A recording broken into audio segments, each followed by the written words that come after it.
this speech is back to the basics. Deana Ingram.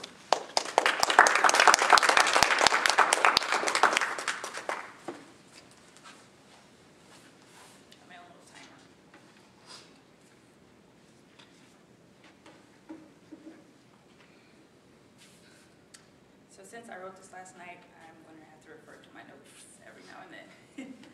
Okay, my speech is called Back to Basics, and the subcategory I would say is in parenting. Now, it might seem a bit strange that a person with no children is talking about parenting, but I can assure you after 26 years of observations and seeing interesting things in public, I know what I won't do as a parent when that time finally does come.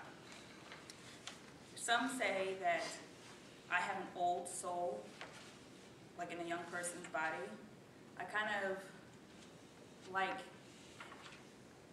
how my grandmother raised her kids and all her sisters back in the day, back to basics. I think it's time that parents get back to basics of parenting. Parents need to remember that they are their child's parent and not their BFF. Parents also need to remember that losing and or failing in life is a part of life, and it's a part of life that helps us grow. And finally, and most importantly of them all, something that I feel strongly about, parents should remember that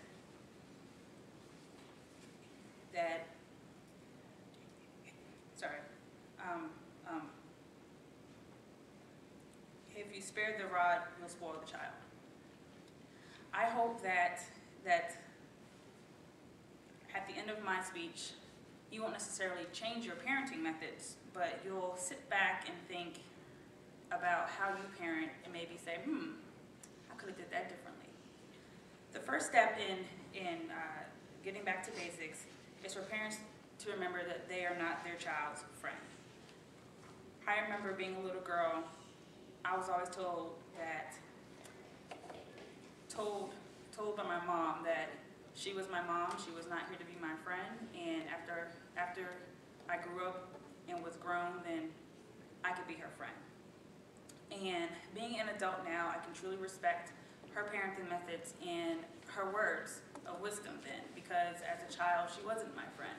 At times, I really couldn't stand her, but now, as an adult and seeing how she raised me and appreciating it, we are the best of friends. Parents also need to learn how to say no. Just because Billy's mom, Bob's mom, and Sue's mom says it's okay, doesn't mean that you have to do it. I feel that once a parent learns and understands that their child at times may hate them, may yell at them, may not speak to them for a while, it's a part of child rearing that's necessary. A parent has to say no at times. The child cannot always be told yes. Because I feel that if a parent constantly tells their child yes, the child always gets everything that they want, they'll grow up in life thinking that they'll always be told yes and they can get whatever they want. And that can make life hard when it's time to be told no sometimes. So I say be a parent now and be their friend later. And then secondly, I've noticed lately that every child always gets a trophy in like sporting events, even the child on the losing team, which I don't really agree with. I think a part of life is failing and or losing. It's the storms in life that help us grow and help us build character to who we are today. So why is it that the losing child is getting a trophy as well? To me, that tells that child that everybody is a winner, and that's not always the case in life. It's at these times when a child may, fail a class or do poorly in a class or do something that's not winning, that a parent can help their children learn how to get back on that horse when they fall off, how to overcome the obstacles to reach their goals, and how to persevere through all adversity. I can tell you in life, I was not always a winning child, although I was a perfectionist. There were at times that I didn't make it. And to those times that I push harder to reach my goals. These key lessons as a child will help them survive life as an adult. During those times when when you apply to college and you might not get into your dream college, or when you apply to a job and you might not get that job. And I know that because that's happened to me for the last year and a half of looking for work.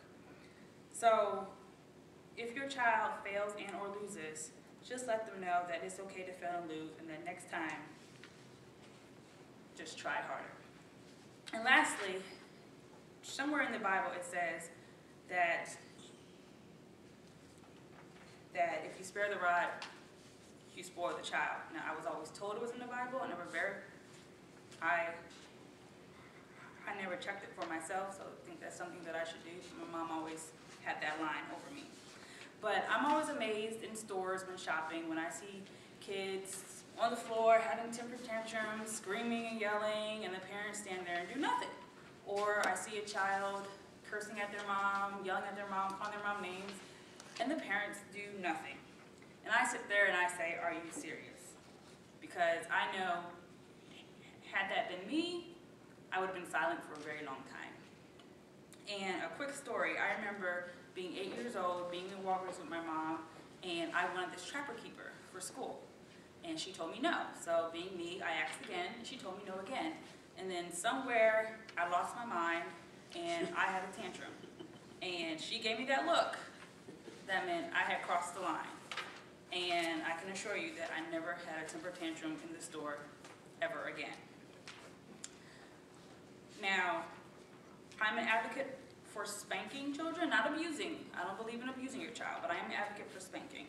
I do know that back in the day, kids used to have to go outside, find their switch, and take the leaves off, and then that was their little beating tool, whatever.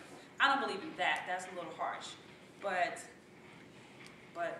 I do not feel that having a kid stand in the corner is very effective. But these are just my opinions. As I mentioned in the beginning of my speech, there are some who may not agree with what I've said tonight, and that's okay. I respect that. Everybody has their own opinion. But just let me ask you this. Did anything I say make you say, or I wonder, or I've seen this with other children? I think as a society, when we go back to the basics, with parenting, family structure, and marriage, and a whole bunch of other stuff, then things will be better off. I say be your child's parent now, and their friend later. Teach them that everyone is not a winner all the time, and remember that if you spare that rod, you'll spoil your child. Thanks.